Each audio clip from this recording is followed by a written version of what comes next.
এই ফিলিস্তিন আমরা ছাড়বো না, এই জেরুজালেমও ছাড়বো না। আর মনে রাখেন, আমাদের এখানে কি হবে তারপরও আল্লাহ পাক করবেন না। আল্লাহ পাক জানেন কোন জায়গা থেকে দিন কায়েম করতে হবে। ঈসা ইবনে মারিয়াম 40 বছর ওই তখ্ত থেকে, ওই সিংহাসন থেকে পুরো বিশ্বটাকে শাসন করবে ইনশাআল্লাহ তাআলা। আপনারা আঞ্চলিক রাজনীতি নিয়ে পড়ে আছেন, থাকেন। আমি বিশ্ব রাজনীতি নিয়ে কথা বলছি।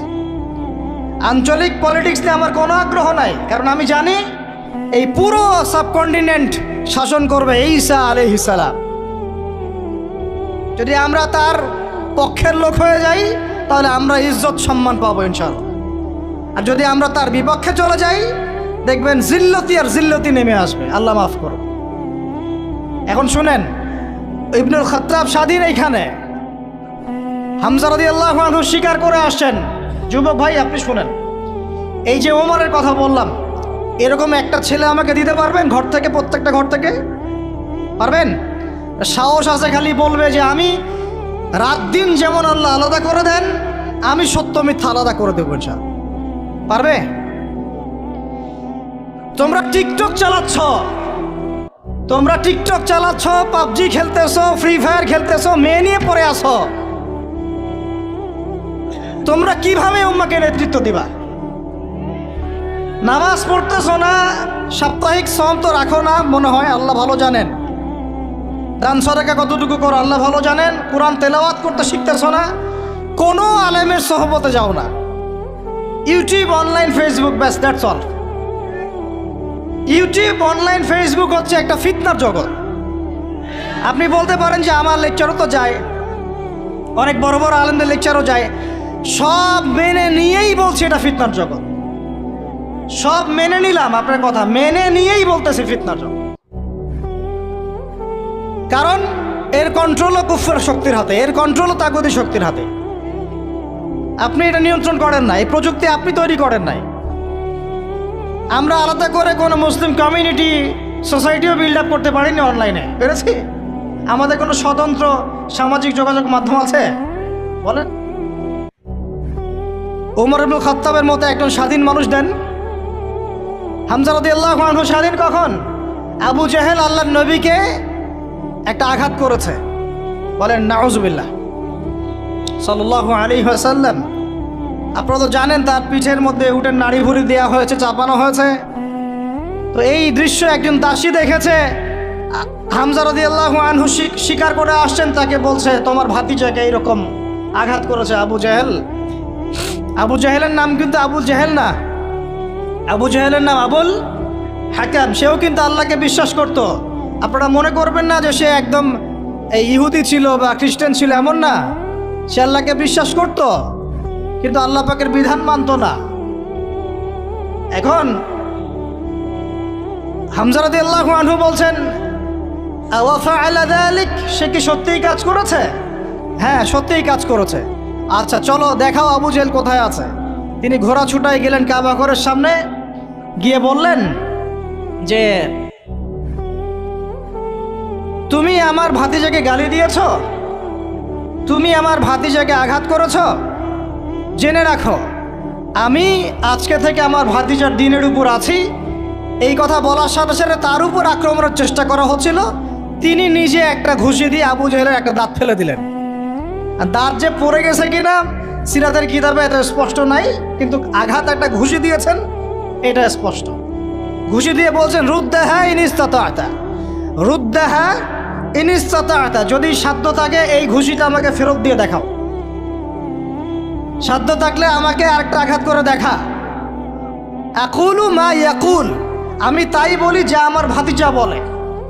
শাহিদতু আল্লা ইলাহা ইল্লাল্লাহ ওয়া আন্না মুহাম্মাদান আবদুহু ওয়া রাসূলুহু, আমি সাক্ষ্য দিচ্ছি বা দিলাম আল্লাহ ছাড়া কোনো ইলাহ নাই, মুহাম্মদ আমার ভাতিজা আল্লাহর রসুল। তোর সাধ্য থাকলে আমাকে ঠেকা। এরকম জেনারেশন দিতে পারবেন? আপনার ছেলেটাকে এরকম, আপনার ভাইরাকে এরকম, এই আমাদের মায়েরা তাদের সন্তানকে এরকম, যে মেয়েদেরকে ঘরে নিয়ে আসছেন এই মেয়েগুলাও কি সুমাইয়ার মতো? উম্মে আমারা একজন নারী সাহাবী, উম্মে আমারা উহুদের যুদ্ধে চতুর্দিক থেকে আল্লাহর নবীকে আক্রমণ করা হচ্ছে, তিনি একাই তীর ছুটছেন, তীর ছুটছেন, তীর ছুটছেন। মহিলা সাহাবী, নারী সাহাবী, আমাদের নারী মেহেদি দেয় বসে বসে, তাও বয়ফ্রেন্ডের জন্যে। আমাদের নারীরা ঘরে বসে বসে মেহেদি দেয়, পার্লারে যায় বয়ফ্রেন্ডের জন্যে। আর উম্মে ওমরা রাদিয়াল্লাহু আনহা তাদের মতো সাহাবীরা জীবন দেন রাসূলের জন্যে। স্বাধীনতায় যে তারা স্বাধীন, আল্লাহর দাসত্বের অধীনে তারা কাউকে পরোয়া করতেন না। তখন উম্মাহ ছিল স্বাধীন। আর কি, আর কার কয়জনের কথা বলবো আপনাদেরকে? মুসআব বিন উমাইর, বিখ্যাত সাহাবী, তরুণ সাহাবী, দায়ী মানুষ, এত দামি পারফিউম ইউজ করতেন, এটা এখনকার লাখ টাকা কোটি টাকার দাম হবে। বিত্তশালী পরিবারের, এই যে বিত্তশালী পরিবারের সন্তানও শোনেন, আপনারা তো বাইক দাবড়ায় বেড়ান, গাড়ি ড্রাইভ করে বেড়ান, মাঝখানে অ্যাক্সিডেন্ট করে দেন, কেসও খান না, বাপের টাকা আছে পার পেয়ে যান, ইয়াবা খান, তারপরে গিয়ে মেয়ে নিয়ে ফুর্তি করেন, জেনা নিত্য নৈমিত্তিক ব্যাপার। একটা মেয়েকে পিছনে ওঠান, 7 দিন ঘোরেন, আবার চেঞ্জ করেন, 7 দিন পর আরেকটা নেন। মুসআব বিন উমাইরও ধনীর সন্তান ছিলেন, ধনীর দুলাল। যখন ইসলাম এসেছে, কোরআন এসেছে, শুনেছেন, তিনি ইসলাম কবুল করেছেন। মা সম্পত্তি থেকে বঞ্চিত করেছে, তার বেশি তরবারের আঘাত আছে। কয়টা বেশি?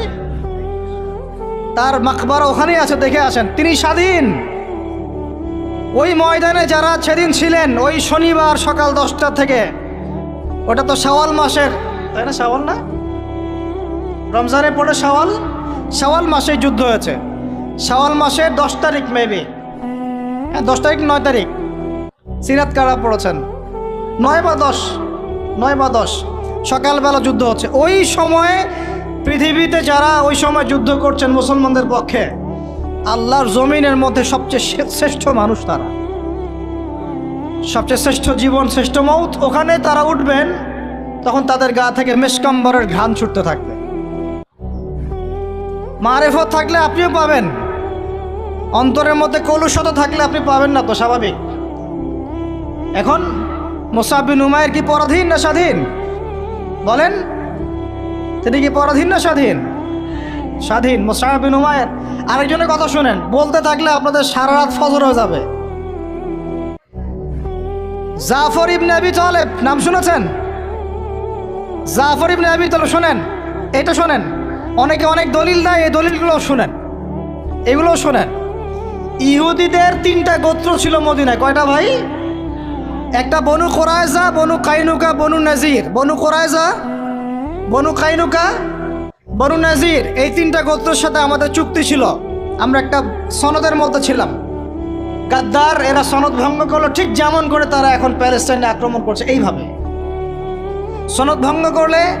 বনু কাইনুকার বাজারে আমাদের এক মহিলা সাহাবী দিনী বোন গিয়েছেন হাজতে, সোনার দোকানে। ইহুদি তাকে বলছে নিকাব খোলো, সে নিকাব খুলছে না, খুলবে না। ইহুদি দুষ্ট, ষড়যন্ত্র করে তার কাপড়ের একটা অংশ রশি দিয়ে গিট বেঁধে দিয়েছে।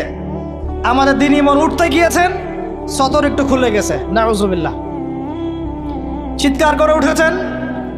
পাশে ছিলেন এক আমাদের আনসারি সাহাবী, আওয়াজ শুনেছেন। সেই আওয়াজ শুনে এক মুহূর্ত দেরি করেন নাই, মদিনায় ফিরে এসে নবীর কাছে পারমিশনও চান নাই।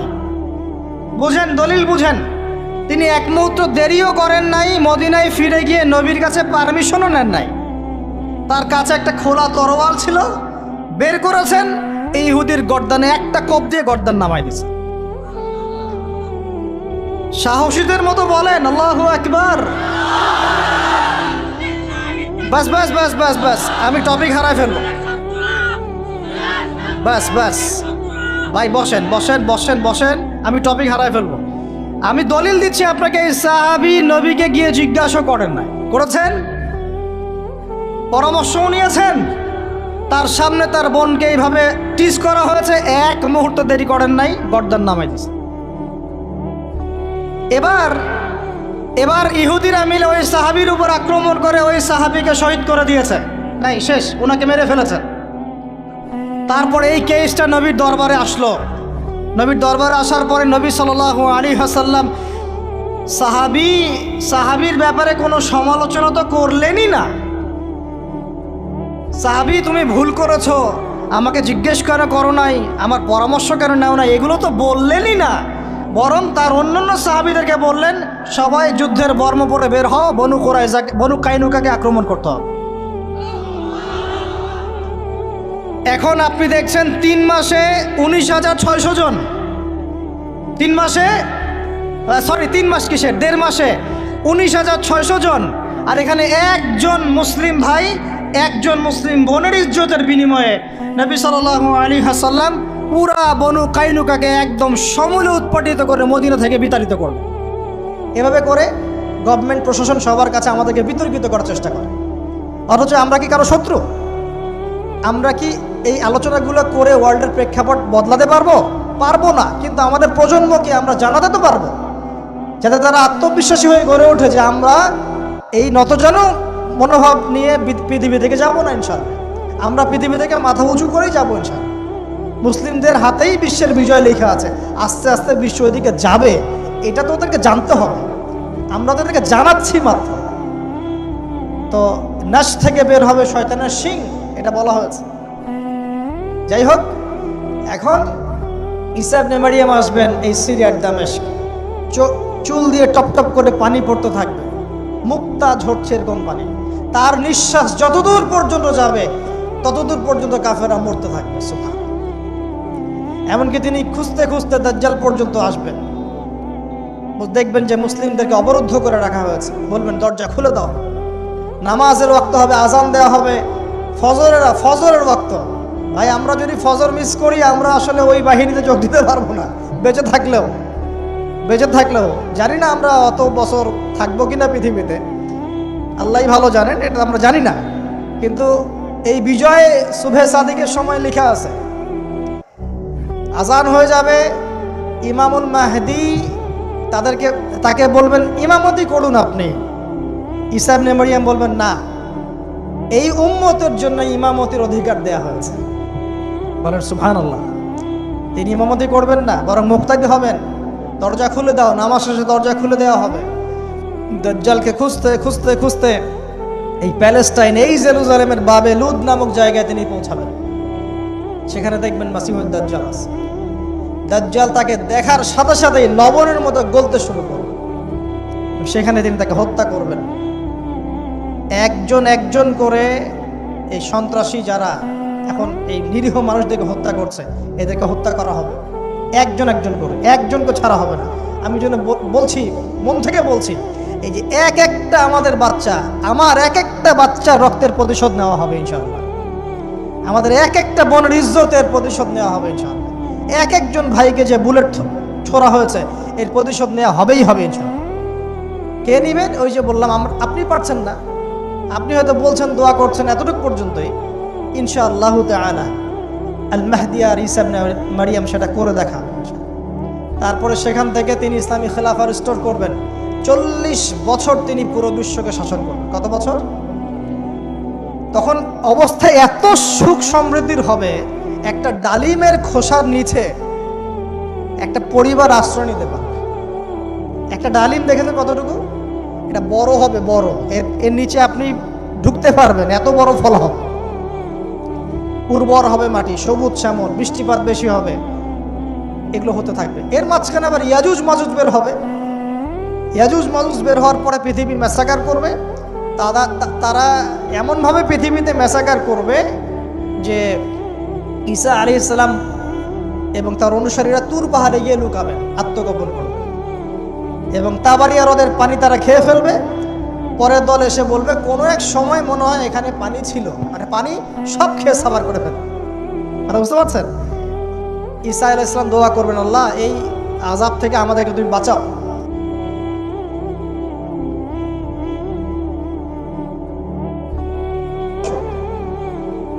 এরপর 40 বছর এভাবে চলে যাবে, ঈসা আলাইহিস সালাম ইন্তেকাল হবে।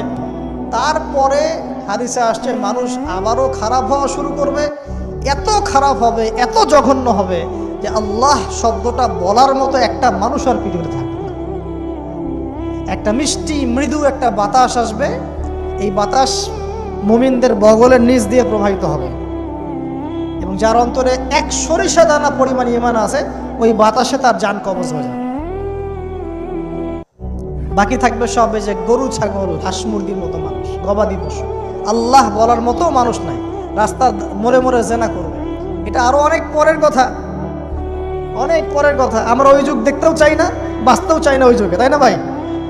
আল্লাহ পাক বলছেন এরপরে, আল্লাহ রাসূল সাল্লাল্লাহু আলাইহি ওয়াসাল্লাম বলছেন এরপরে একদিন সকালে হঠাৎ করে দেখবে কেনা বেচা করতে করতে, কথা বলতে বলতে, পানি পান করতে করতে, খাবার খেতে খেতে এই যে পশ্চিম দিক থেকে সূর্য উঠে গেছে।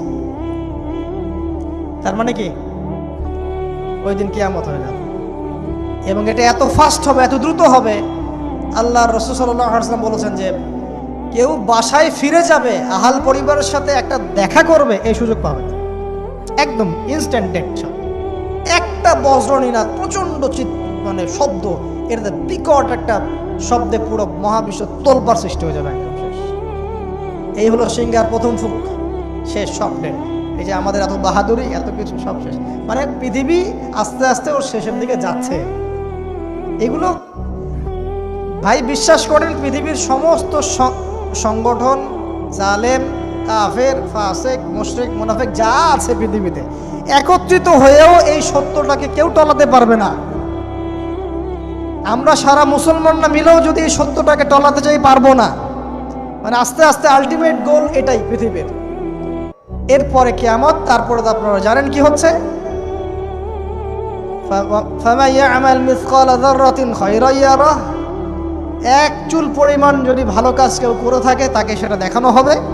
ওয়া মান ইয়ামাল মিসকালা যাররাতিন শাররান ইয়ারাহ, এক চুল পরিমাণ খারাপ কাজ আমরা কেউ করে থাকলে দেখানো হবে। তবে যারা লা ইলাহা ইল্লাল্লাহ এই তাওহীদের উপর থাকবে, যত বড় গুনাহ করুক না কেন আল্লাহ মাফ করে দিবেন ইনশাআল্লাহ, ইনশাআল্লাহ।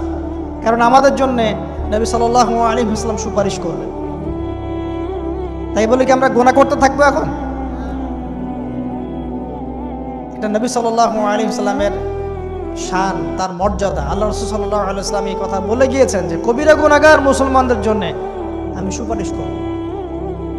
তাওহীদের উপর যারা থাকবে ইনশাআল্লাহ জান্নাত, শিরকে থাকলে, কুফরিতে থাকলে জাহান্নাম ছাড়া কোনো গতি নেই। এ হলো পৃথিবীর শেষ। আমরা তো জান্নাতে যেতে চাই কি চাই না ভাই? তাহলে এখন আমরা জানি যে এই অবস্থা কেন হচ্ছে, কেন জেরুজালেম নিয়ে এত কিছু হচ্ছে, কেন ওখানে ওরা এত অত্যাচার করতেছে। ওরা কি চায়? ওরা চায় এই জায়গা শুধু না, পুরো হোলি ল্যান্ডটা দখল। আল্লামা রুমি বলতেন, উনি একজন বড় সুফি মানুষ ছিলেন। উনি বলতেন যে আমি যা বুঝি আর আমি যা জানি, বুঝতে পারি, তোমাদেরকে বলে কি লাভ, তোমরা তো বুঝবা না। কে বলতেন? বড় বড় যারা আল্লাহর ওলি, তাদের কথাটা একটু এই টাইপের হয়, মনে হয় একটু অস্বাভাবিক, কিন্তু এর ভিতরে অনেক গভীরতা থাকে। আমি নিজেও এই কথা বলতেছি, আমরা যা বুঝি, যা বুঝতেছি, যা দেখতেছি, তা আপনাদেরকে বলে বুঝাতে পারবো না, বলেই বা কি লাভ, আপনি হয়তো বুঝবেনও না। এই একটা ঘটনা দলিল পেলেন। আরেকটা শোনেন, আরেকটা কওম হলো বনু নাজির। রাসূলকে দাওয়াত দিয়েছে, দাওয়াত দিয়ে বলছে যে আমরা ইসলাম কবুল করব, আসেন নেগোশিয়েট করি। নবীজি বসেছেন, নবী সাল্লাল্লাহু আলাইহি ওয়াসাল্লাম গিয়েছেন দাওয়াত দিতে বনু নাজিরের সিঁড়ির মধ্যে, এটাকে বলে দেয়াল, দেয়ালে হেলান দিয়ে আছেন। উপর থেকে এরা চাকি আছে না, চাকি যেটা দিয়ে আমরা ধান ভাঙে, আগেকার মায়েরা বোনেরা বড় বড় যে লোহার আর পাথরের, এইগুলো উপর থেকে ফেলে তাকে হত্যা করার চেষ্টা করেছিল বনু নাজির। কোন গোত্র? ইহুদিদের বনু নাজির। আল্লাহর নবী জিবরাইল আলাইহিস সালামের মাধ্যমে জানতে পারলেন, সেখান থেকে উঠলেন, উঠে বললেন যে ঠিক আছে, বনু নাজিরকে আমরা অবরোধ করব। 1.5-2 মাস অবরোধ করে রাখা হলো। সূরা হাশরে পড়ে দেখেন। এরপরে এরা নিজেদের ঘরবাড়িগুলো কাঁধে করে নিয়ে মদিনা থেকে বিতাড়িত হলো। বনু নাজির, দলিল নাম্বার 2। 3 বনু কোরাইজা, বাকি আছে শুধু একটা, এখন বনু কোরাইজা। বনু কোরাইজাকে বলা হয়েছে আমাদের সাথে থাকবে, অন্যদের সাথে যাইতে পারবো না। Okay fine. খন্দকের যুদ্ধে 10,000 সেনাবাহিনী নিয়ে আবু সুফিয়ান আক্রমণ করেছে মদিনা, অবরোধ করে রেখেছে। এই সুযোগে বনু কোরাইজা কুরাইশদের সাথে মিলে আমাদের সাথে গাদ্দারি করল। আল্লাহর নবী যুদ্ধ শেষ করে বনু কোরাইজায় গিয়ে কেউ আসরের নামাজ পড়বে না, ওদের সাথে আগে মীমাংসা করতে হবে। তারপরে ওখানে গিয়ে ওদেরকে অবরোধ করা হলো।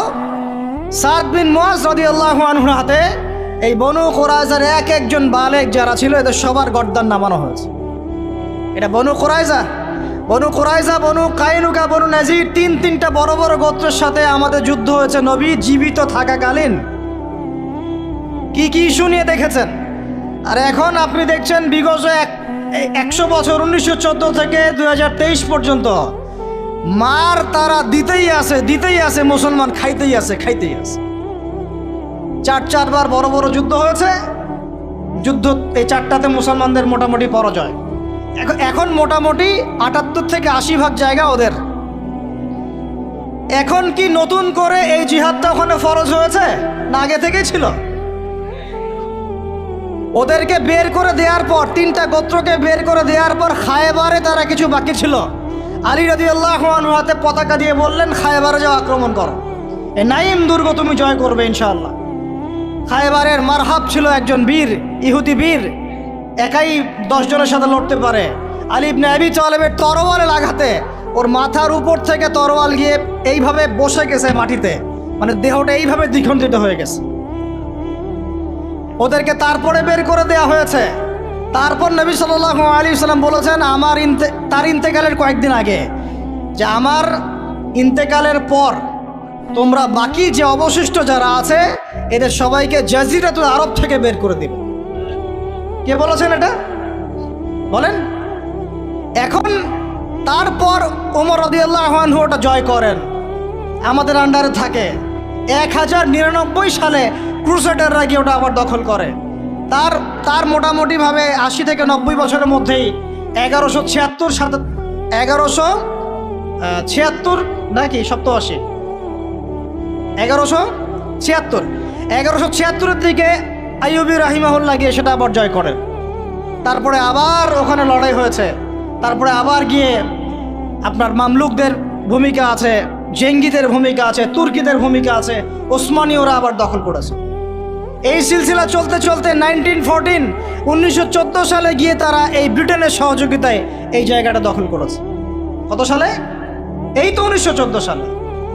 দখল করার পর থেকে এখন এই বিগত 100 বছরে ওখান থেকে তারা বিশ্বের সব নিয়ন্ত্রণ করা শুরু করেছে। জায়গা দখল থেকে শুরু করে মুসলিম ভাইদেরকে দমন, আমাদের বোনদেরকে ধর্ষণ, শিশুদেরকে হত্যা, জমি উপড়ে ফেলা, কি না করেছে। এখন তারা ওখানে দাজ্জালের শাসন প্রতিষ্ঠা করতে চাচ্ছে। এরাই তারা যারা দাজ্জালকে নিয়ে বিশ্বকে শাসন করবে। শেষ জামানার দাজ্জালের কনসেপ্ট না জানলে আল্লাহর কসম আপনি ওয়ার্ল্ড অ্যাফেয়ার্স বুঝতে পারবেন না। এখন শেষ করে দেয় এই কথা থেকেই, দেখুন তারা বিগত 100 বছরে ওখানে যা করেছে বা করে যাচ্ছে, এরপরেও যদি আমাদের টনক না নড়ে, আমরা যদি মনে করি যে আমরা তো খুব ভালো আছি, তাহলে আল্লাহর কসম আমরা এখন উম্মাও বুঝি নাই, স্বাধীনতাও বুঝি নাই। আমাদের সবাইকে বুঝতে হবে পুরো মুসলিম উম্মা একটা দেহ। আমরা নিজেদের বেসিক ঠিক করব, অর্থনীতি ঠিক করব, আমাদের পরিবার ঠিক করব, আমাদের দাওয়াতের মোটিভটা ঠিক করব।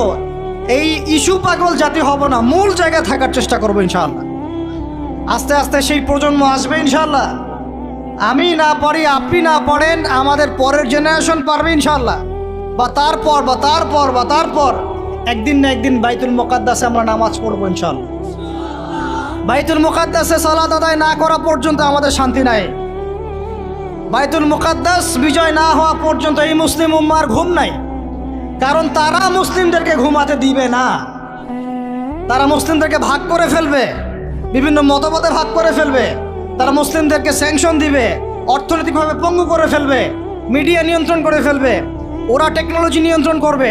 মুসলিমদেরকে তারা দাঁড়াতে দিবে না যতক্ষণ পর্যন্ত বাইতুল মুকাদ্দাস পাচ্ছেন না। আর এখন এই ইস্যুগুলো নিয়ে কথা বললে মুসলমানদের মধ্যে এক শ্রেণীর মোনাফেক তারা আমাদের বিপক্ষে কথা বলা শুরু করে। এই জাতির এখন চিনতে আশা করি বাকি নাই যে মুসলিমদের মধ্যে কত মোনাফেক ঢুকে গেছে। কোনো দলের সাথে আমাদের কোনো দ্বন্দ্ব নাই, আমাদের দ্বন্দ্ব হচ্ছে কথিত মোনাফেকদের সাথে, যারা এই চলমান সংকটের মধ্যেও মুসলমানদের পক্ষে না গিয়ে জালেমের পক্ষ নিচ্ছে। এই চলমান সংকটের মধ্যেও মাজলুমদের পক্ষ না নিয়ে যারা জালেমের পক্ষ নিচ্ছে, এদের সাথে আমার কোনো সম্পর্ক নাই, আপনাদেরও সম্পর্ক থাকার কথা না, এই উম্মারও সম্পর্ক নাই। আল্লাহর কসম, ইনশাআল্লাহ আমাদের সন্তানদের হাতে বাইতুল মুকাদ্দাস বিজয় হবে ইনশাআল্লাহ। এখন আপনি আমি সেই দায়িত্ব পালন করব কিনা সেটা আমাদের বিষয়। আমাদের কর্তব্য কি সেটা আমাদের বুঝতে হবে। এইসব ফ্যান্টাসি বন্ধ করেন, এইসব উপরি উপরি স্লোগান বন্ধ করেন, এবং আই ওয়াজ শোডাউন সব বন্ধ করেন। সবাই 5 ওয়াক্ত নামাজি হয়ে যায়, আল্লাহ তৌফিক দান করেন। সবাই মিলে তাহাজ্জুদ গুজার হয়ে যায়, আল্লাহ তৌফিক দান করেন। আল্লাহ পাক সবাইকে হালাল খাওয়ার তৌফিক দেন। সবাই অর্থনীতি ঠিক করে ফেলাই, সবাই দাওয়াতের মেহনতে লেগে পড়ি। আল্লাহ যাকে যা দিয়েছেন তাই দিয়ে দিনের খেদমত করেন। এক ভাইকে আল্লাহ পাক টাকা দিয়েছেন, টাকা দিয়ে করেন। জমি দিয়েছেন, জমি দিয়ে করেন। জ্ঞান দিয়েছেন, জ্ঞান দিয়ে করেন। আপনাকে আল্লাহ পাক মসজিদ মাদ্রাসা দিয়েছেন, তাই দিয়ে করেন। যৌবন দিয়েছেন, যৌবন দিয়ে করেন। লিখতে পারেন লিখেন, বলতে পারেন বলেন, চিন্তা করতে পারেন করেন। যা আপনাকে আল্লাহ দিয়েছেন তাই দিয়ে দিনের খেদমত করেন। দাজ্জাল কে? এটা ফেরেশতা নাকি জিন না মানুষ? কি এটাও একটা প্রশ্নের বিষয়। কিভাবে দেখুন, আল্লাহর নবী সাল্লাল্লাহু আলাইহি ওয়াসাল্লাম বলছেন, নূহ আলাইহিস সালামের সময়ও নূহ আলাইহিস সালাম তার কওমকে দাজ্জাল সম্পর্কে সতর্ক করেছেন। তার মানে পৃথিবীর সূচনা থেকে সে পৃথিবীতে ছিল এবং সে বের হবে শেষ জামানায়, এবং বের হয়ে সে তার অনুসারীদেরকে নিয়ে বিশ্বটাকে শাসন করবে। তার মানে অনেক লম্বা একটা হায়াত সে পেয়েছে। কোন জাতি এত লম্বা হায়াত পায় বলেন তো? কোন জাতি, মানব জাতিকে এত লম্বা হায়াত পায়? একটা মিস্টেরিয়াস ক্যারেক্টার দাজ্জাল। সে কি? তারপরে দেখুন, নবী সাল্লাল্লাহু আলাইহি ওয়াসাল্লাম একটা হাদিসের মধ্যে বলেছেন যে তাকে ওই তামিম দারির ওই দ্বীপে বন্দি করে রাখা হয়েছে। আপনারা হাদিসটা জানেন? দ্বীপে বন্দি থাকা অবস্থায় তাকে সাহাবীরা দেখেছেন অনেক বিশাল আকৃতিতে, ঠিক আছে? এবং সাহাবীদেরকে সে প্রশ্ন করছিল, তামিম দারিকে প্রশ্ন করছিল যে বাইসানের খেজুর বাগানে খেজুর কি ধরে? বলে হ্যাঁ ধরে। সে বলছে অচিরেই আর ধরবে না। তারপরে বলছে তাবারিয়া হ্রদে কি পানি আছে? সাহাবীরা বলছেন আছে। বলছে অচিরেই পানি থাকবে না। তোমাদের ওই উম্মি নবীর কি খবর? সাহাবীরা বলছেন যে তিনি মক্কা থেকে মদিনায় হিজরত করে এসেছেন, বদরের যুদ্ধ হয়েছে, বালতির মতো তার অবস্থা, একবার এদিকে পাল্লা ভারী হয়, একবার এদিকে পাল্লা ভারী হয়। মানে বদরে জিতেছেন, উহুদে বিপর্যস্ত হয়েছেন।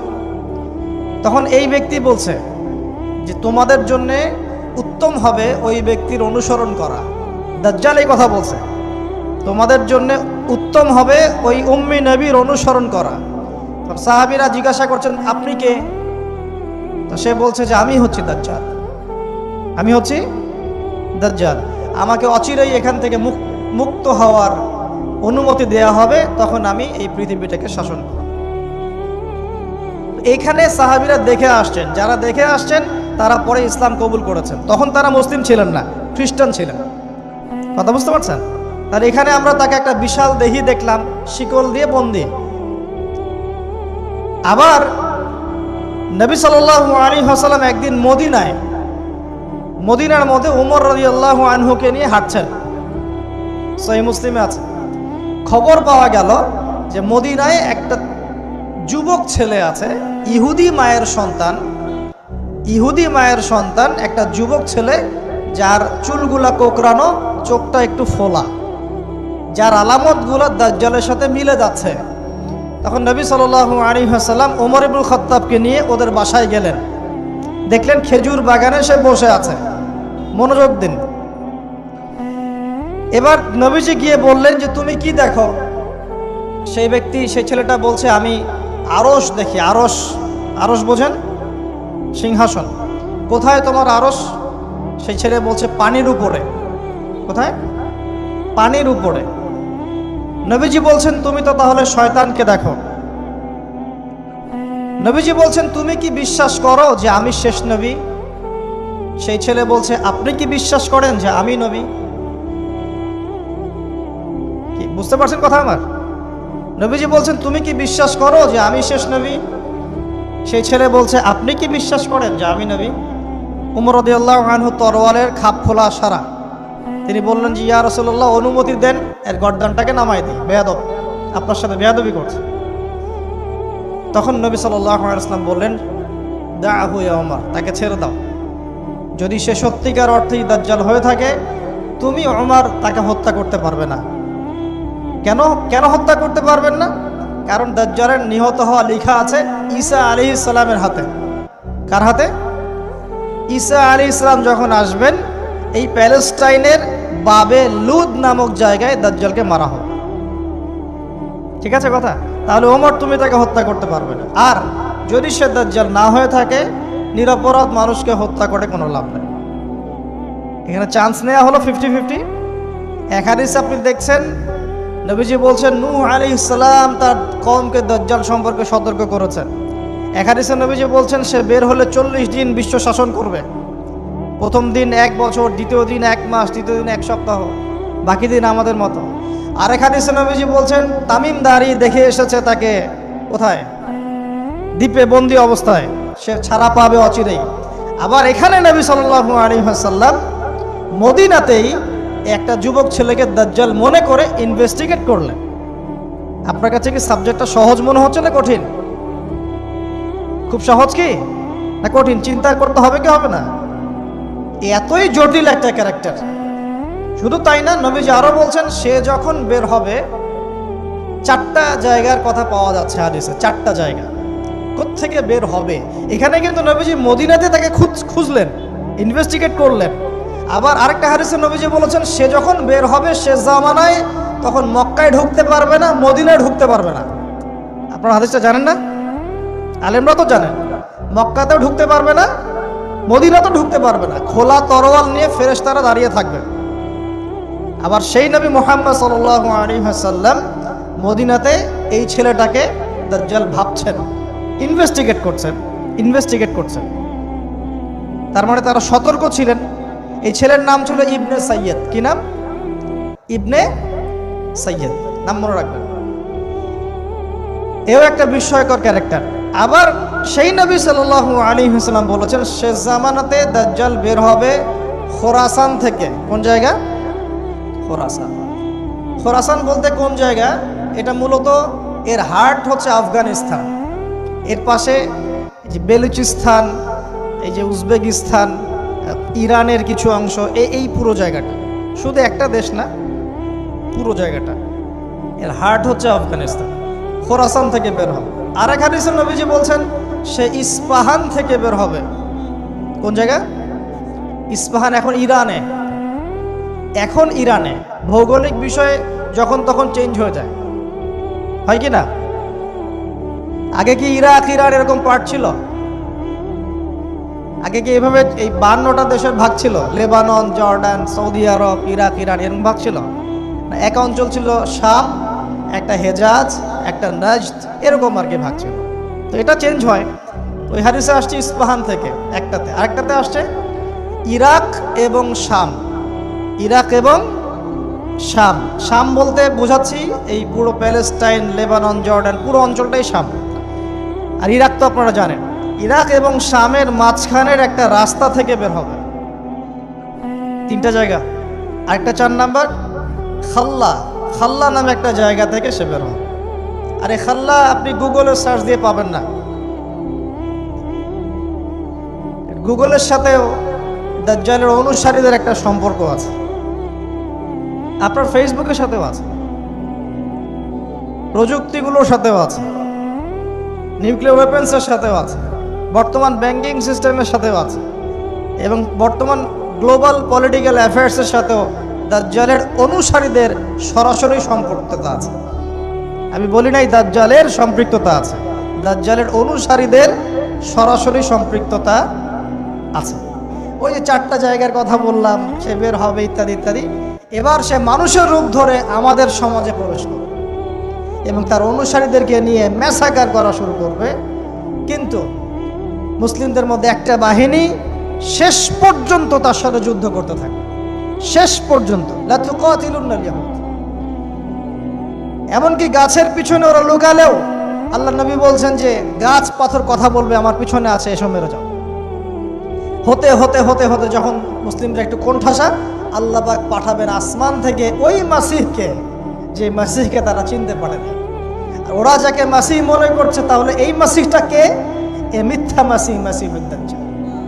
কথা বুঝতে পারছেন? তাহলে সবচেয়ে বড় প্রতারণার শিকার কারা হচ্ছে? এই ইহুদিরাই। এই বিশ্বের সবচেয়ে বড় প্রতারণার শিকার তারাই হচ্ছে।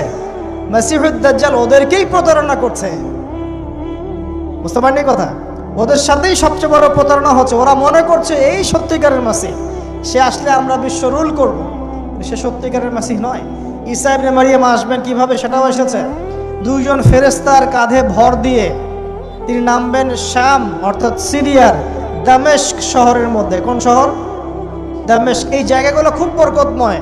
আল্লাহ নবী দোয়া করেছেন, আল্লাহ শামে বরকত দাও, আল্লাহ ইয়েমেনে বরকত দাও, আল্লাহ শামে বরকত দাও, আল্লাহ ইয়েমেনে বরকত দাও।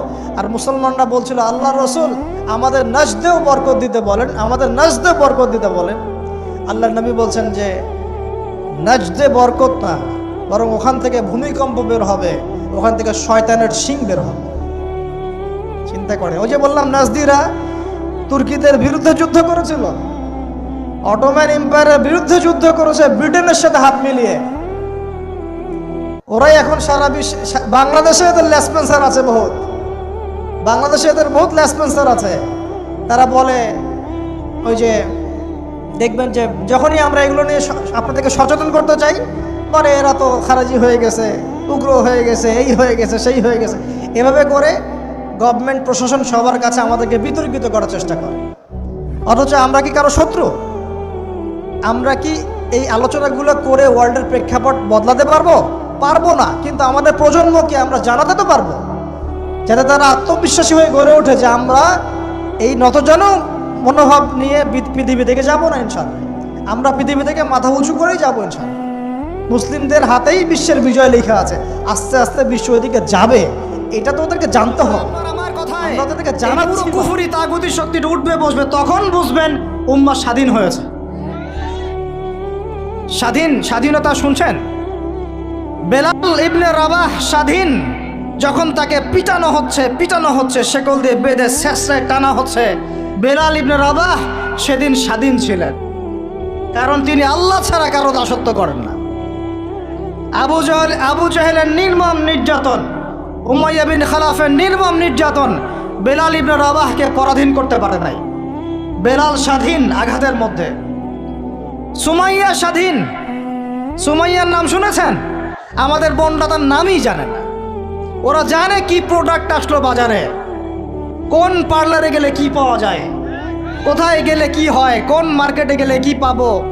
মার্কেট ভর্তি মহিলা দিয়ে, ভর্তি মহিলা দিয়ে, গার্মেন্টসও তো ভর্তি মহিলা দিয়ে। পর্দা কতটুকু মেনটেন হয় সেটাও ভাবতে হবে। জব করতে দোষ নাই, জব করতে দোষ আছে, পর্দা কতটুকু ভাবতে হবে না? আমরা যে বস্তুবাদী এটা আমাদের রাস্তাগুলোই প্রমাণ করছে।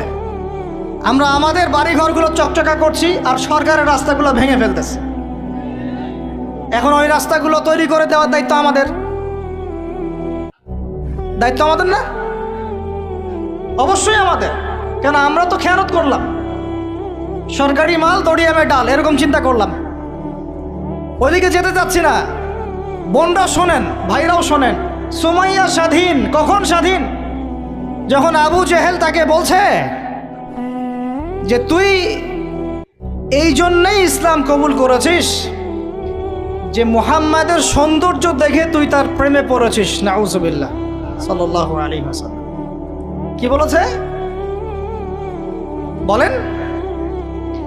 তুই মুহাম্মাদের সৌন্দর্য দেখেই মনে হয় তার প্রেমে পড়েছিস। নাউজুবিল্লাহ, আস্তাগফিরুল্লাহ।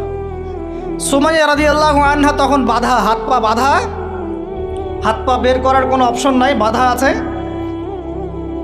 এক জটলা থুতু মুখে একত্রিত করে আবু জেহেলের মুখের উপর থু করে থুতু দিয়ে দিয়েছে।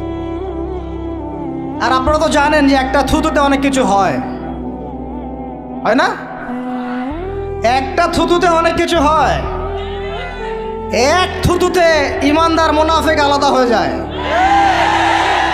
এক থুতুতেই ইমানদার মুনাফিক আলাদা হয়ে যায়। সুমাইয়াও থুতু দিয়েছিল আবু জেহেলের মুখে। এবার আবু জেহেল কি করেছে শুনেন। আবু জেহেল তার কাছে একটা বর্ষা ছিল, বর্ষা চেনা যায়, বর্ষা সামনের অংশ চোখা, এটা দিয়ে সুমাইয়া রাদিয়াল্লাহু আনহার লজ্জাস্থানে আঘাত করে তাকে শহীদ করে দিয়েছে। ব্যথা অনুভব করলেন না? আমি জানি করেন নাই, কারণ সুমাইয়া আপনার কেউ না, সুমাইয়া আপনার কেউ না, সুমাইয়া আমার বোন না, সুমাইয়া আমার স্ত্রী না, সুমাইয়া আমার মা না, সুমাইয়া আমার খালা ফুফু চাচি মেয়ে কেউ না। এই কারণে আমাদের আঘাত লাগে নাই। যদি আমাদের এই দেহটা যে অবশ, আমাদের উম্মার যে দেহটা যে অবশ, এটা তো বোঝা যায় চলমান বিশ্ব রাজনীতি দেখলেই। বিশ্বের যে কোনো জায়গায় মুসলিমরা আঘাত পাচ্ছে, মার খাচ্ছে, নির্যাতিত হচ্ছে, দোয়াও তো মুখ দিয়ে বেরো হয় না। তাদের স্মরণে একদিন কেউ রোজা রেখে একটু দোয়াও করে না, নামাজে একটু দোয়াও করে না, দুইটা কথাও বলে না, কোনো মানববন্ধনও নাই, কোনো প্রতিবাদও নাই, কিছুই নাই। মানে পুরো দেহটাই প্যারালাইজড, শেষ, অবশ অনুভূতি। আর প্রত্যেকটা বর্ডার এক একটা অনিকেত প্রান্তর, যেখানে অনুভূতিগুলোর ব্যবচ্ছেদ করা হয়েছে, ফিলিংসগুলোকে ব্যবচ্ছেদ করে ফেলে দেওয়া হয়েছে, ফিলিংস নাই। সুমাইয়ার কথা শুনে আমাদের লাগলো না, কারণ সুমাইয়া আমার মেয়ে না, আমার মেয়ে আয়েশা তো আর না, আমার মেয়ে মারিয়াম তো আর না, আমার ছেলে ওমর উসমান তো আর না। সুমাইয়া তখন স্বাধীন, যখন তাকে বর্ষায় শহীদ করা হলো সে স্বাধীন, জান্নাতে চলে গেল। জুলাইবিস একজন সাহাবী ছিলেন, ছোটোখাটো মানুষ, ইসলাম কবুল করে আসছেন খায়বার যুদ্ধের দিন। নবী সাল্লাল্লাহু আলাইহি ওয়াসাল্লাম তার হাতে তাকে তলোয়ার দিয়েছেন এবং তাকে যুদ্ধে মানে অগ্রগামী যে সৈনিকরা থাকে প্রথম কাতারের দিকে, সেখানে থাকার মানে চান্স দিয়েছেন। তাকে মানুষ বিয়ে করতে চাইতো না, কারণ তার চেহারা সুরত খুব একটা ভালো লাগে না, বংশ নিচু, মানুষের একটা থাকে না প্রেস্টিজ ইস্যু, তার মনে কষ্ট। নবী সাল্লাল্লাহু আলাইহি ওয়াসাল্লাম একদিন প্রস্তাব পাঠালেন তাকে চিঠি দিয়ে, যে তুমি এই চিঠিটা নিয়ে অমুক গোত্রে যাও, গিয়ে বলো যে আমিই বলেছি তোমাকে যেন মেয়ে দেয়। তখন তারপরেও মেয়ে দিতে যাচ্ছে না, কিন্তু সেই মেয়ে শুনেছে যে আল্লাহর নবী সুপারিশ করেছে, আমার যৌবনের উপর ধিক্কার, যদি আমি এই সুপারিশ না রাখি। তিনি বললেন জুলাইবিস যেমনই হোক চেহারা, আমি তাকে বিয়ে করতে রাজি আছি। তিনি বিয়ে করলেন, সংসার হলো, শুরু হলো। এই সাহাবী খায়বার যুদ্ধে শহীদ হলেন। নবী সাল্লাল্লাহু আলাইহি ওয়াসাল্লাম তার চারপাশে দেখলেন, তার চারপাশে 12 জন ইহুদির লাশ পড়ে আছে। কয়জন? একাই 12 জনকে হত্যা করেছে এই সাহাবী। সুবহানাল্লাহ। আল্লাহর নবী তাকে নিজের হাতে কোলে নিয়েছেন, কোলে মানে তার দেহটা এরকম ছিল আর কি, খুব লম্বা চওড়া না, নিজের হাতে কোলে নেওয়ার মতো নিয়ে নিজ হাতে তিনি তাকে দাফন করলেন। আর বললেন যে আমার এই সাহাবীর জন্যে হুরে নেইনরা তাদের দরজা খুলে দিয়েছে। এখন তিনি তখন স্বাধীন। ওমর ইবনুল খাত্তাব তখন স্বাধীন। কখন স্বাধীন? ওমর রাদিয়াল্লাহু আনহু যে কোরআন খুলে সূরা তাহা পড়ছেন, তাহা পড়তে পড়তে তার ভিতরে ফিলিংস চলে আসলো যে না, এটা আল্লাহর পক্ষ থেকে আসছে। তিনি বলছেন খুজুনি ইলা রাসূলিল্লাহি ওয়া আসহাবিহি, আমাকে আল্লাহ রাসূলের কাছে নিয়ে চলো, তার সাহাবীদের কাছে নিয়ে চলো। তাকে নিয়ে যাওয়া হলো। ভিতরে হামজা ছিলেন রাদিয়াল্লাহু আনহু, তাকে টেনে নিয়ে আসলেন ভিতরে। বলছেন তরোয়াল নিয়ে আসছো কি জন্য? হ্যাঁ, আলা তানতাহি হাত্তা ইয়াজআল আল্লাহু বিকা কারিয়া, ততক্ষণ পর্যন্ত কি তুমি ক্ষান্ত হবে না যতক্ষণ আল্লাহর গজব না আসছে তোমার উপরে? ওমর ইবনে খাত্তাব বলছেন ইয়া রাসূলুল্লাহ, হে আল্লাহর রাসূল, জিতুকা উমিনু বিল্লাহি ওয়া রাসূলিহি, আমি আপনার কাছে এসেছি আল্লাহ এবং আপনার প্রতি ঈমানদার হয়ে এসেছি। ওয়া বিমা জিতা বিহি মিন ইনদিল্লাহ, এবং আপনি আল্লাহর পক্ষ থেকে যা নিয়ে এসেছেন এই কোরআনের প্রতি ঈমানদার হয়েই আমি আপনার কাছে এসেছি। আশহাদু আল্লা ইলাহা ইল্লাল্লাহ ওয়া আশহাদু আন্না মুহাম্মাদান আবদুহু ওয়া রাসূলুহু। কালিমা পড়লেন, মুসলিম হলেন, স্বাধীন হলেন। আগে পরাধীন ছিলেন। বুঝতে পারছেন না কথা? এরপরে তিনি সবার দরজায় গিয়ে নক করলেন। আবু জেহেলের বাসায় নক করে বলছেন হাল আলিমতা আন্নী কদ আসলামত, তুমি কি জানলা যে আমি ইসলাম কবুল করেছি? আবু জাহেল, তুমি কি জানলা, শুনলা যে আমি ইসলাম কবুল করেছি? আরেকজনের বাসায় যান, উমাইয়া বিন খালাফ, হাল আলিমতা আন্নী কদ আসলামত, তুমি কি জানলা আমি ইসলাম কবুল করেছি? ওয়াত্তাবা'তু মুহাম্মদ সাল্লাল্লাহু আলাইহি ওয়াসাল্লাম, আমি আল্লাহ রাসূলের ইত্তেবা করেছি। এরপর কুরাইশদের এই কাবার সামনে গিয়ে বলছেন, ইয়া মা'শারাল কুরাইশ, হে কুরাইশ তোমরা শুনো, ই'লামু আন্নী কদ আসলামত, তোমরা জেনে রাখো যে আমি ইসলাম কবুল করেছি। ওয়া শাহিদতু আল্লা ইলাহা ইল্লাল্লাহ ওয়া আন্না মুহাম্মাদান আবদুহু ওয়া রাসূলুহু। এবার কুরাইশরা গিয়ে তার উপর আক্রমণ শুরু করলো। 40 জন 50 জন গিয়ে তাকে জাপটে ধরতেছে, তিনি একাই লড়তেছেন সবার সাথে। একজন এসে পরামর্শ দিচ্ছেন, ওই যে আপনারা যারা হিকমতের দোহাই দিয়ে কাপুরুষতাকে আড়াল করতে চান, তারা শুনেন ওয়াজটা ভালো করে, যারা হিকমতের দোহাই পেরে কাপুরুষতাকে আড়াল করতে চান তারা শুনেন। উনি এসে বলেছেন যে আফালা কুনতা কাতান্ত, তুমি কি ইসলাম কবুলের এই বিষয়টাকে গোপন রাখতে পারতা না? কি দরকার ছিল এভাবে প্রকাশ্যে বলার? কি দরকার ছিল এভাবে কাফেরদের সাথে একটা দ্বন্দ্বে জড়ানোর? শোনেন তারপরে তিনি কি বলছেন। তিনি বলছেন যে ওয়াল্লাহি, আল্লাহর কসম করে বলছি, লা উফাররিকান্না বাইনাল হাক্কি ওয়াল বাতিল কামা ফাররাকাল্লাহু বাইনাল লাইলি ওয়ান নাহার। আল্লাহু আকবার। তিনি বলছেন, আল্লাহর কসম করে বলছি, আমি রাত এবং দিন আল্লাহ পাক যেভাবে আলাদা করে দেন, এইরকম করে আমি সত্য আর মিথ্যা আলাদা করে দেব ইনশাআল্লাহ। আল্লাহু আকবার। এরপরে তার নাম হয়েছে আল ফারুক। কি নাম হয়েছে? ওমর এখন স্বাধীন। বলেন আমাকে, উম্মাহ স্বাধীন? উম্মাহ স্বাধীন? কিছু করতে গেলেই বলবে স্যাংশন দিয়ে দিব, কিছু বললে বলবে যে একদম টাকার মান কমাই দিব। আরও কিছু যদি বলতে চায় আমাদের প্রশাসন গভর্নমেন্ট, তারা যদি আরও বড় পদক্ষেপ নিতে চায়, প্রশাসন গভর্নমেন্ট যদি বলতে চায়, বলতে পারে বা বলে ওই ইউনাইটেড নেশনসে গিয়ে যে আমরা আমাদের দেশ থেকে আমাদের সেনাবাহিনী পাঠাবো, গাজায় গিয়ে আমাদের পক্ষে, আমাদের মুসলিমদের পক্ষে যুদ্ধ করবে, এই কথা যদি বলতে পারে বা বলে, দেখবেন তাদের সমস্ত শক্তি দিয়ে বাংলাদেশকে আক্রমণ করে ফেলছে। আর আপনি আমাকে বলেন আমরা স্বাধীন? উম্মাহ স্বাধীন?